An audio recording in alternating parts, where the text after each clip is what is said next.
Whenever someone MCs a function, they always say, I'm honored to introduce someone. But truly, that doesn't even begin to say how honored we are today to have Peter MacDonald with us.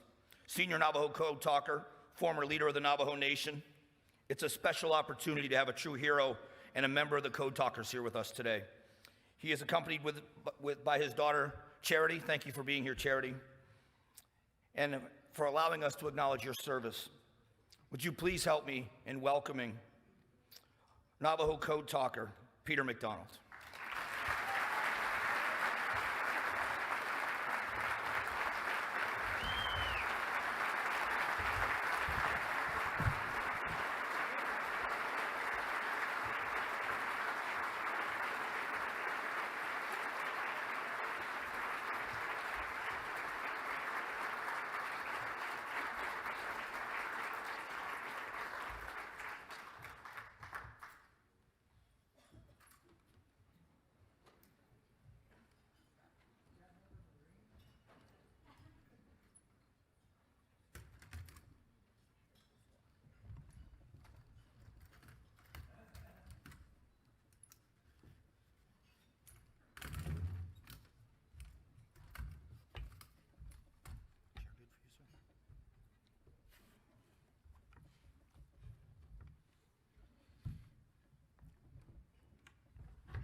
Thank you very much, ladies and gentlemen.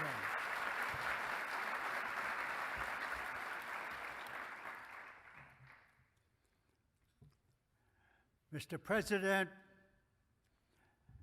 and honorable members of this wonderful organization, and also the honorees, I want to thank all of you, especially the sponsors of this great veterans organization that cares, organization that delivers, organization that has a helping hand for all those who put their lives on the line to defend this great country of ours. I want to thank all of you for being here. All of you are heroes. Congratulations.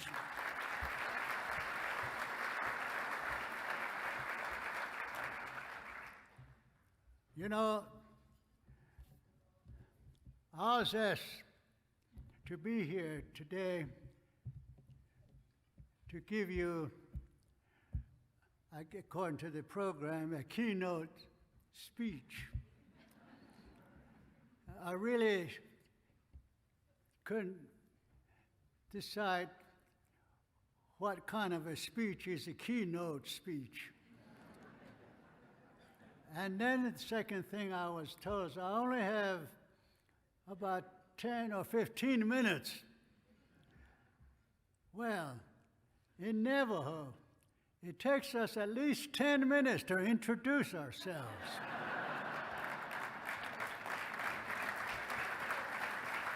We have to tell where we come from, where we were born,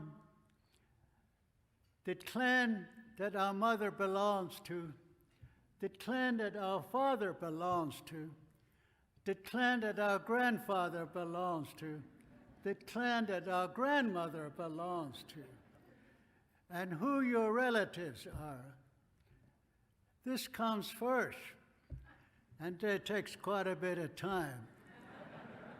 Yate shahastui sezane sechethke, sechek ek dineshik e nosini. Nijono gokwe ahikhe dosa Canada e da benye holon hashinela nahastui ni hizane nahashin salagon das kai e ahye bedet o nis ado hashinela shi bichin dahui na Edo bakat or was dano son shiko asason li. Now, It's going to take me another 30 minutes to interpret that.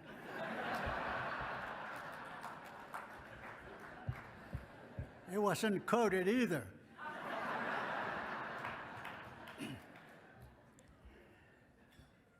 You know, a lot of people, I'm sure, have heard of Navajo code talkers. And there's a big story about what Navajo code talkers were all about.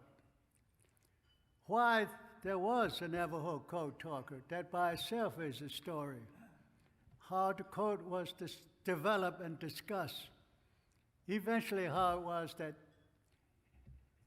it was the consensus to actually develop a military code using Navajo language. This is a big, long story. And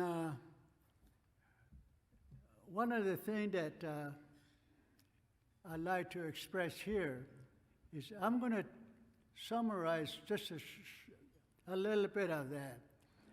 And I've been racking my brain as what part should I tell the folks here.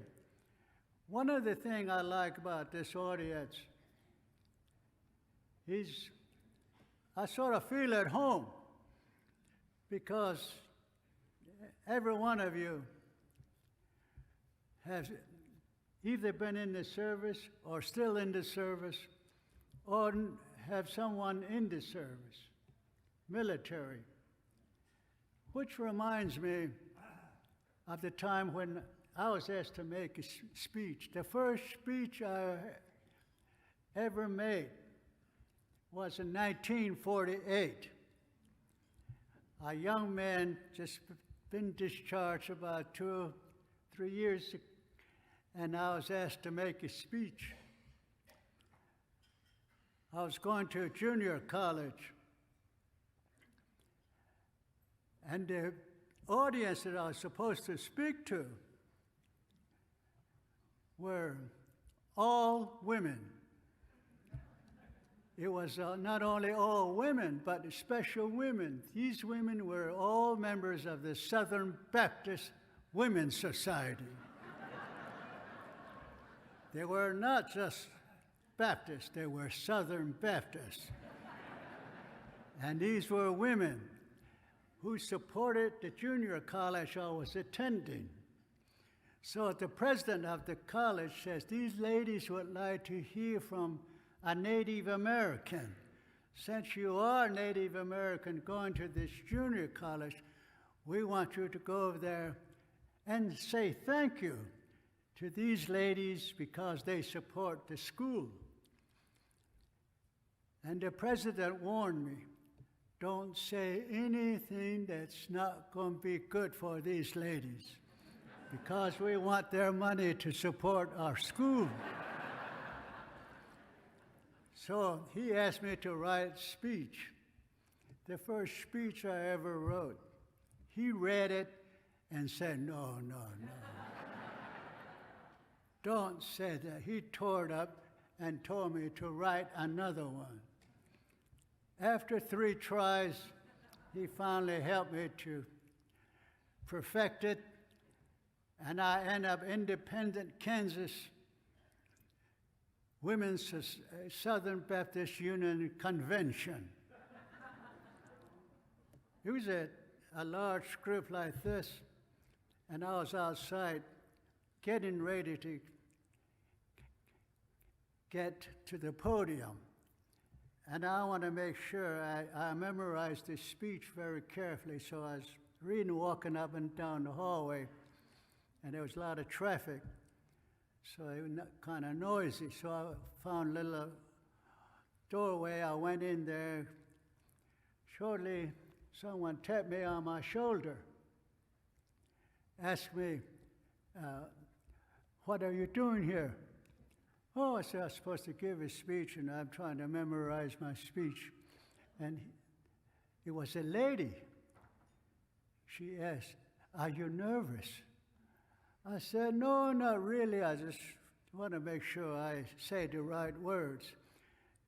If you're not nervous, what are you doing in the ladies' room, she said.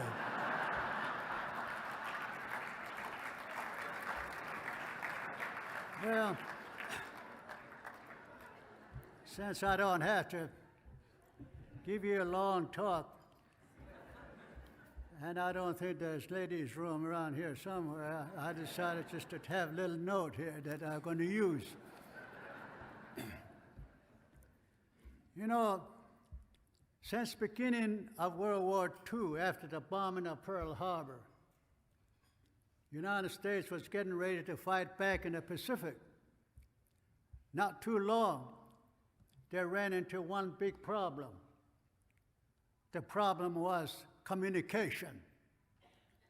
They tell us that in any war, whichever side that has the best communication normally has the advantage in war, no matter how far back in history.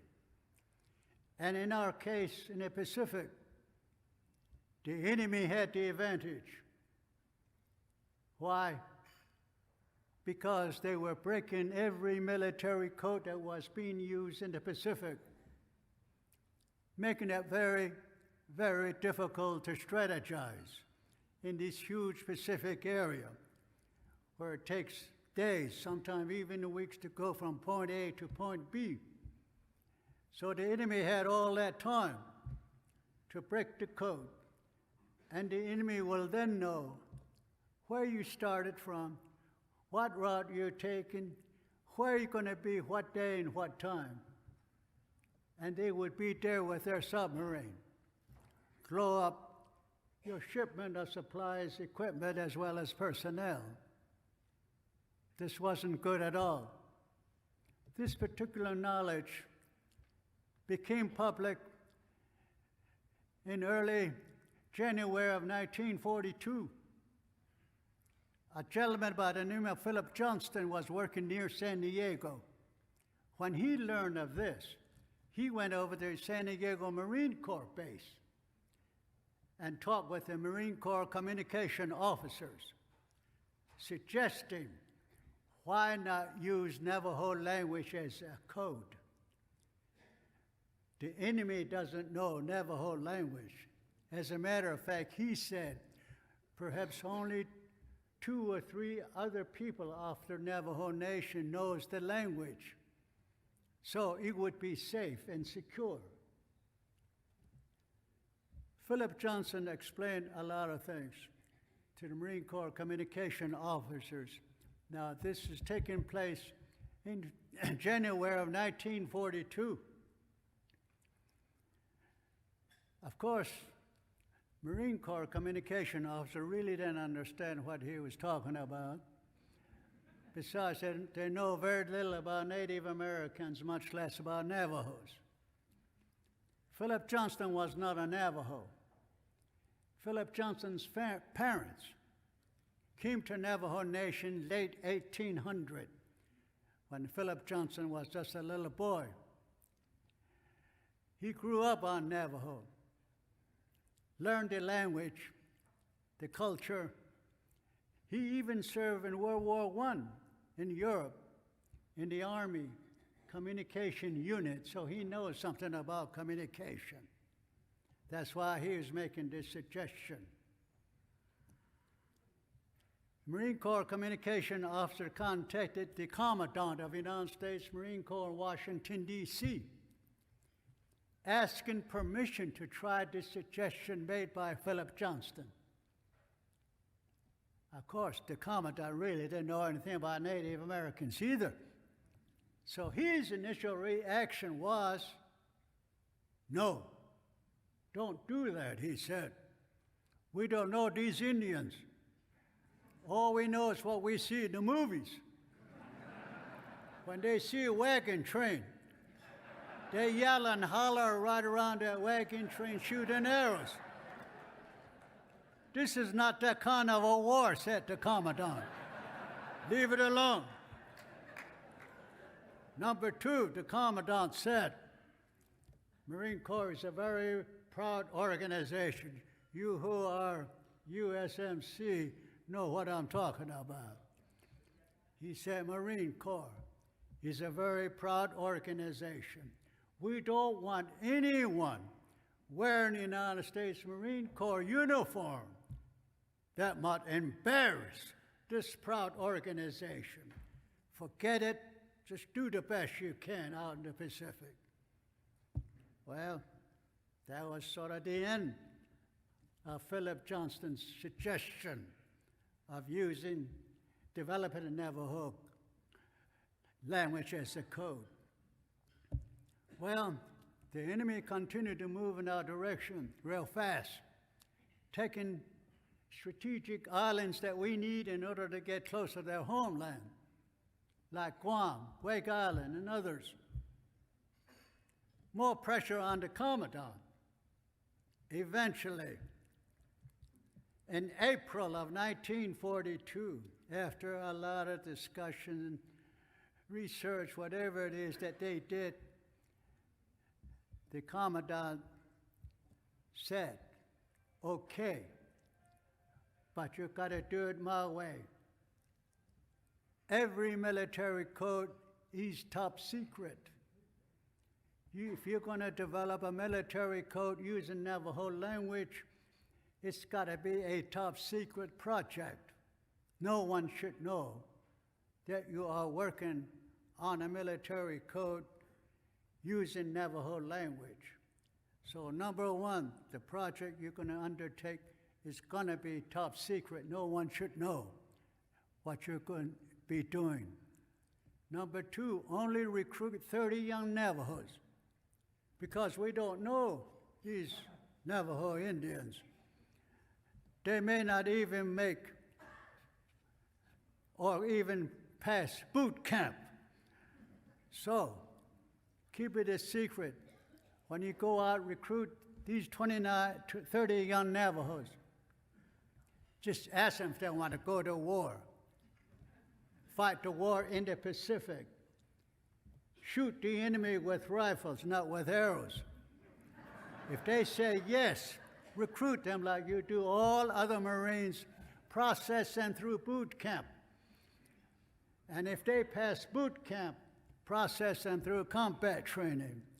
And if they pass combat training, process them through Marine Corps Communication School. And if they pass that, then separate them from all other Marines, take them to a top secret location where no one knows, and there have them develop a military code using Navajo language. That's how this thing got started back in April of 1942. In May, 30 young Navajos were recruited. First, they asked the Navajo Nation permission to use the language. Navajo Nation said, sure. Well, the 30 young Navajos recruited off Navajo. They gave them preliminary physical exam.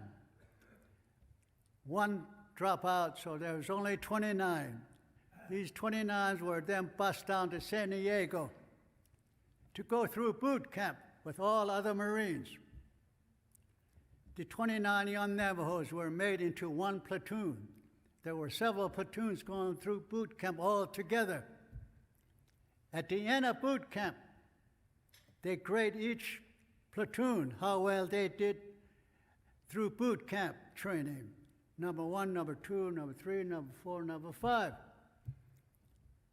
Navajo platoon came in number 1 of all other platoons going through boot camp. Of course, this went back to the Commandant. The Commandant was very happy, elated, I'm sure. So he then said, okay, process them through combat training at Camp Pendleton Oceanside. Well, they did the same thing.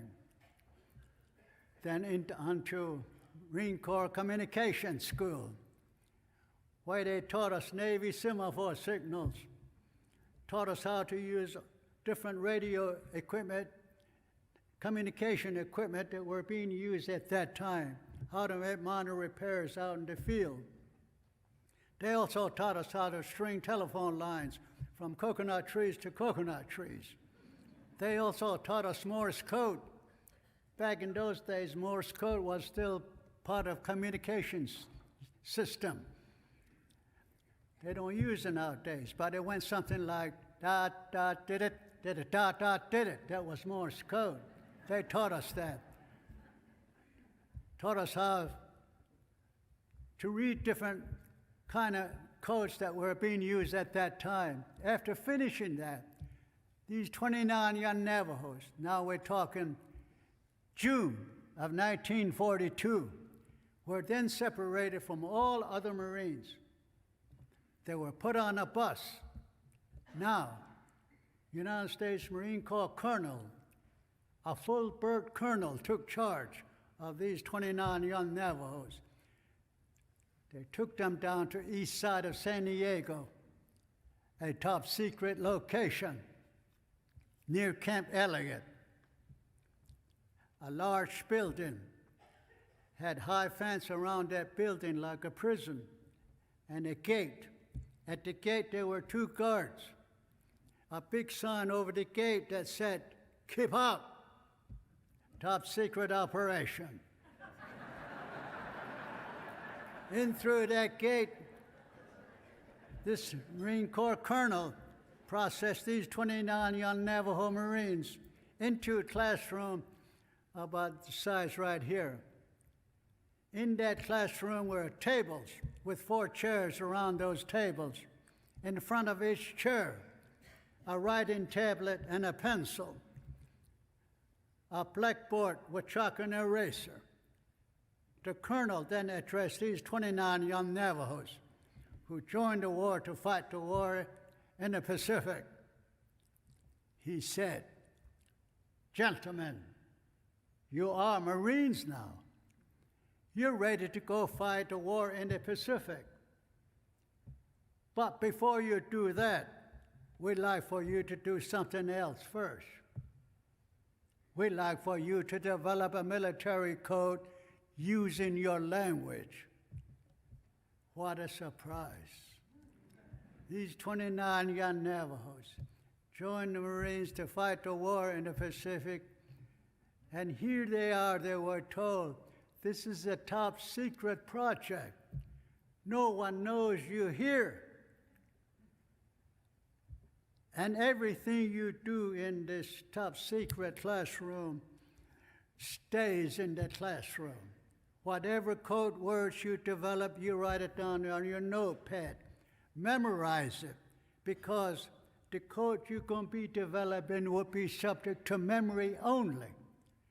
You cannot take notes of the codes that you develop, put it in your pocket, and go into battle. The enemy will shoot you, they'll search you, there'll be one way of breaking your code. So everything that you develop in this top secret classroom stays in the classroom. After you finish each day, you can be searched from your toes to the top of your head, making sure you don't take anything out of this top secret classroom back out that gate to your barracks. Also, whatever you worked on will be gathered, put in the file under lock and key. This is a very top secret operation. No one knows you're here. Another thing they were told, whatever code words you develop, only you would know what those code words represent. Another Navajo, not in this top secret classroom, here you use those code words you're going to be developing, should have absolutely no idea what in the world you are talking about. That's the kind of code we want, a code only you would know, no one else. A lot of instruction. I think sometime, if I was one of those 29 back in 1942, what would I think? I'll probably say, hey, buddy, looks like we made a mistake here. We joined the war to fight the enemy in the Pacific. Here we were told to do something we had no idea what it is or how to do it. Well, the colonel then said, here's a box full of sample military messages sent in combat. Look at it, read it, and see how you can send messages like this in combat, using the code you're going to be developing. Colonel sat down, lit his pipe, and said, gentlemen, go to work. I'm sure those 29 young Navajos look at each other, go to work to do what? Well, one thing they know, they were told to look at these sample messages sent in combat. So like all good Marine, you had to obey what the officer says. So they went and started looking at the sample messages. They were all written in the English language, using English alphabet, A, B, C, D, E, F. This presents first big problem for these 29 young Navajos. Again, we're talking June of 1942 on the east side of San Diego, top secret location.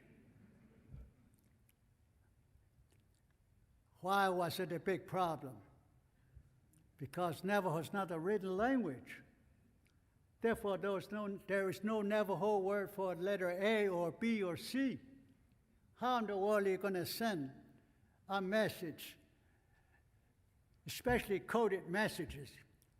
Coded messages oftentimes are scrambled messages that are usually about 5 letters, like K, Z, T, I, O, and another group of 5 letters. So you have to identify these letters.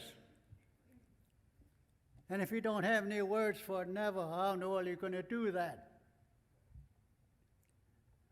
One of the younger 29 went to the blackboard and wrote on a big letter A and said, since only we in this top secret classroom will know what these code words represent, let's call the letter A Belasana. Belasana in Navajo means apple. Okay, so they wrote it down on their notepad. A equals Belasana or apple. Okay, we're going to agree to call the letter A Belasana. How about letter B? After talking about it, they decided to call letter B Shush. Shush in Navajo means bear. Letter C, Mase. Mase in Navajo means cat. Letter D, B. B in Navajo means deer, D-E-E-R. You see what they were doing? They were selecting Navajo words to represent each letters of the English alphabet. Words that they are very familiar with on Navajo reservation. Easy to remember. Like every home had orchards. We have apples. We dry these apples during the fall, put in a big bag, and we have apple pie all winter long. We also have bears in the mountain.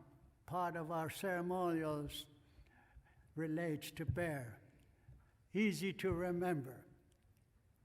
All the way down the line, some letters of the English alphabet, they had difficulty agreeing what to call. Like the letter J. Took a little time to agree what to call letter J. Eventually, one of them suggested, let's call the letter J Telechoki. Telechoki in Navajo means jackass. Easy to remember. We had a lot of jackasses on Navajo back in those days. We use them to haul wood, haul water, or even ride them to manage all the animals that we were managing. All the way down to Z, letter Z, code word for that, Bestotlish. Bestotlish in Navajo means zinc. We have zinc on Navajo. So now, these 29 young Navajos in June of 1942 created code words for each letters of the English alphabet, and only they in this top secret classroom know what they are. If another Navajo hear us say belasana, they think we're talking about apple, something you eat. But if you're a code talker, when you hear belasana come through the air, you don't write down apple, you write down the letter A. Same way with the letter J, Telechoki.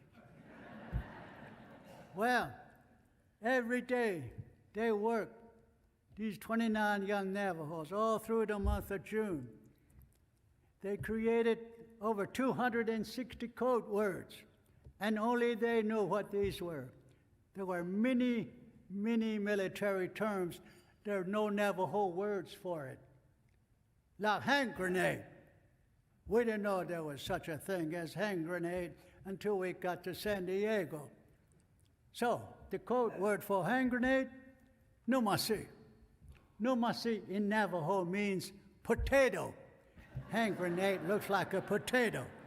Again, if another Navajo, not in that top secret classroom, hear us say numasi, they think we're talking about French fries.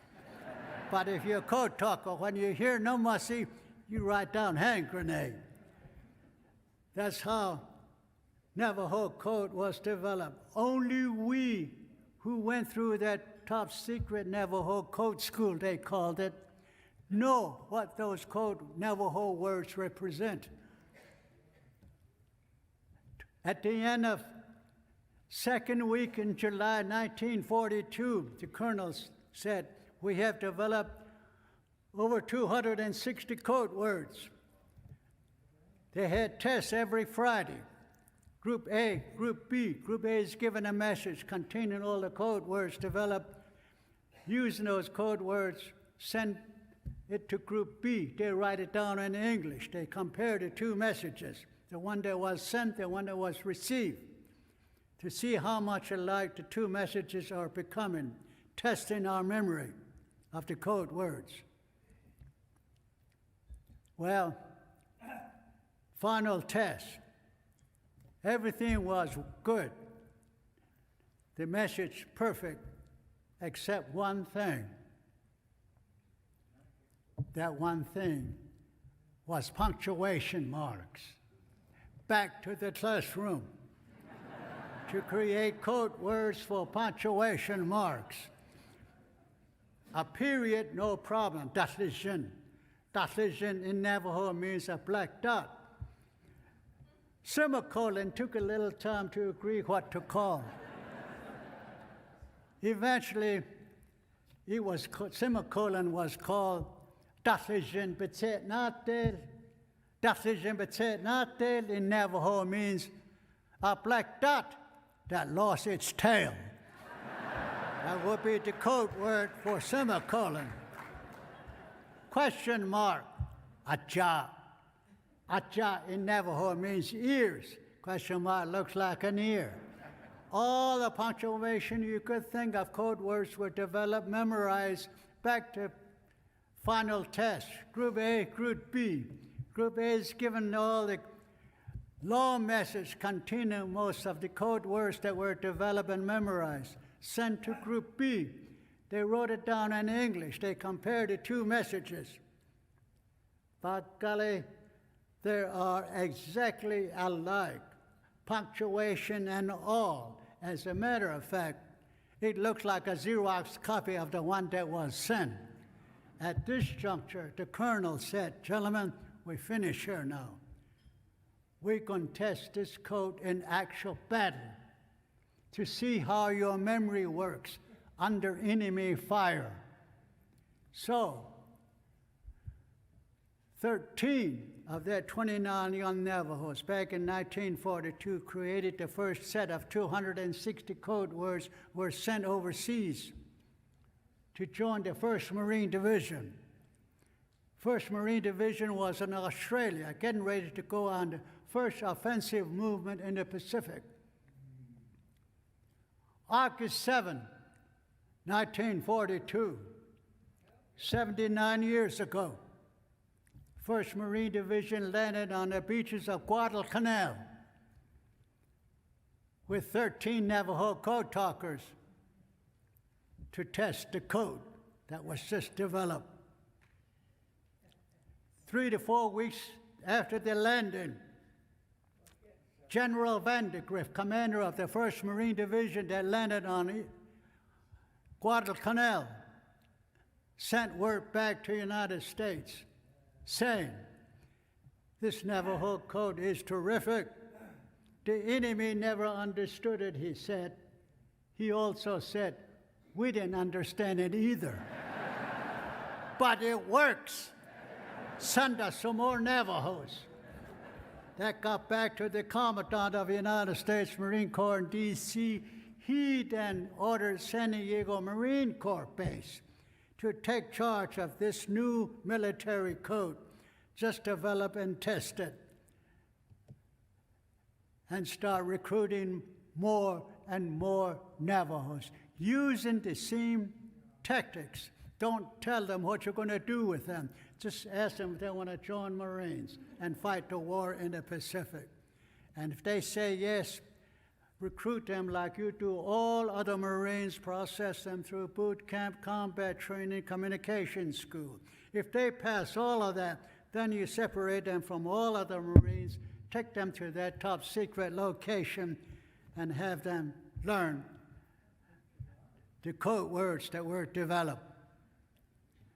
That's how Navajo Code was conceived, discussed, eventually developed, tested on the first landing in the Pacific, Guadalcanal, August of 1942.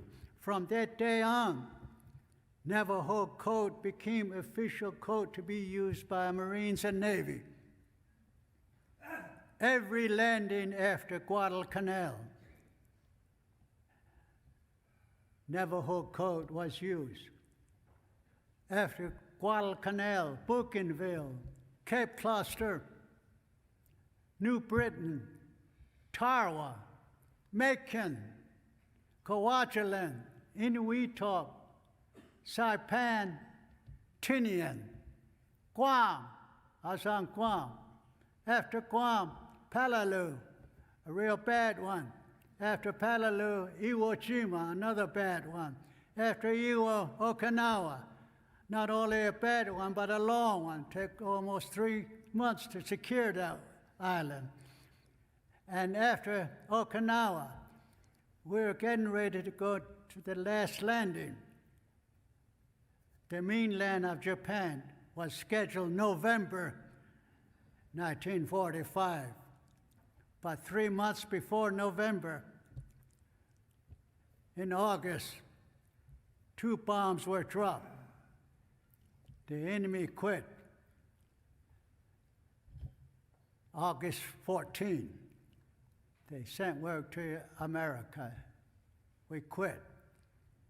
But you know, there were close to 1 million Japanese soldiers in North China, particularly in Manchuria. They said they're not going to quit.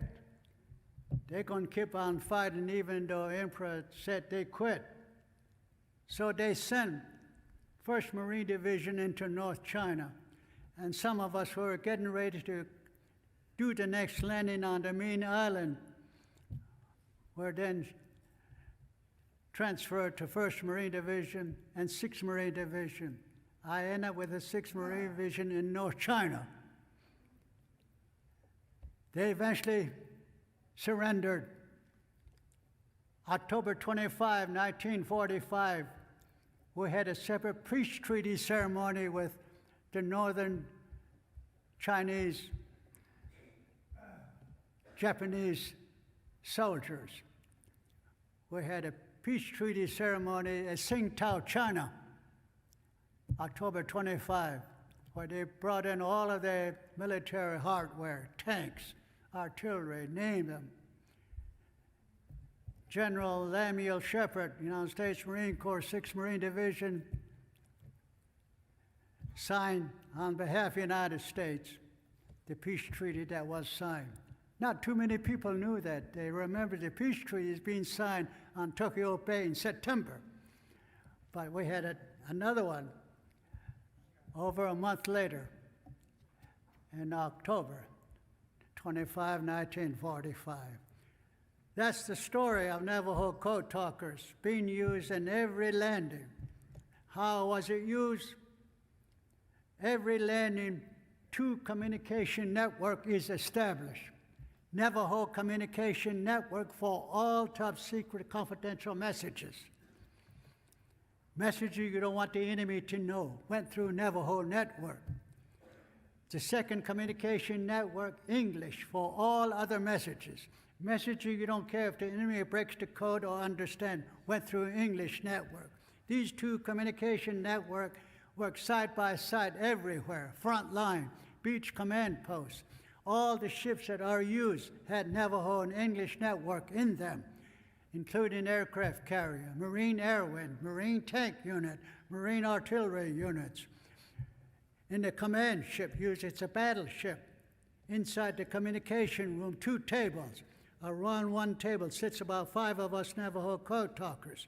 Navy assigns us runners to stand behind each one of us 24 hours a day until the island is secured.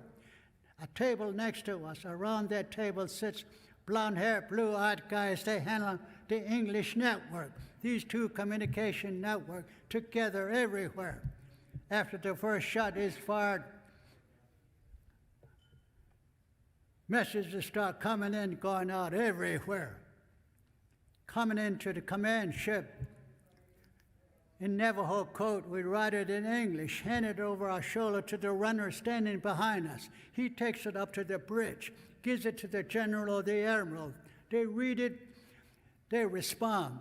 The runner brings it back down.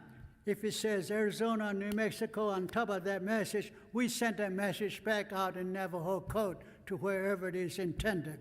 If it does not have that, it goes to the next table. The English network guys send that out. That's how the whole system worked throughout the entire battle in the Pacific. Navy, Marines, and others really love Navajo code. Why? Because they said it was the only official military code in modern history never broken by an enemy. Navajo code.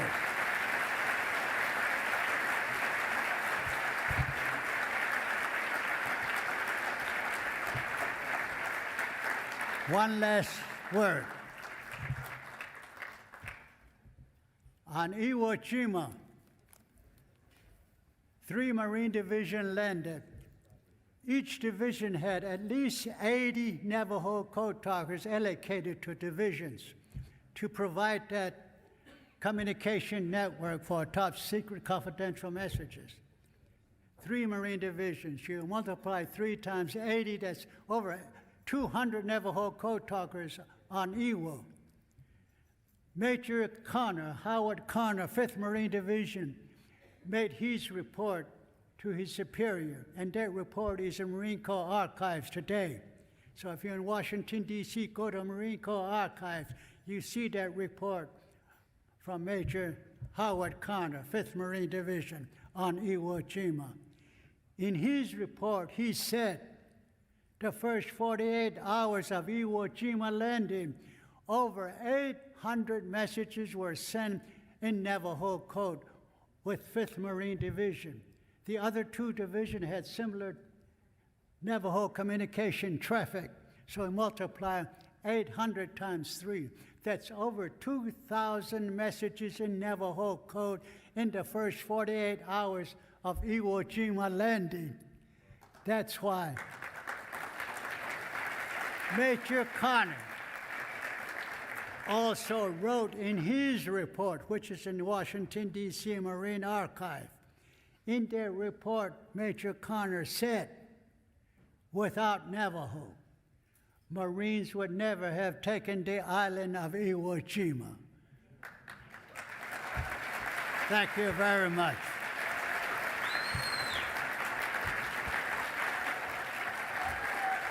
I want to thank all of you, the sponsors and the officers, for this wonderful project. This is what all of us American veterans, those who have put our lives on the line, really appreciate. You never really understand what just that hand touching a man's shoulder means to all of us. It's love. That one word can heal so many things, especially for all of us veterans. We carry a lot, but with your kind hand and love that you express through those hands, we are healed. Thank you. Thank you, to Peter. all of you.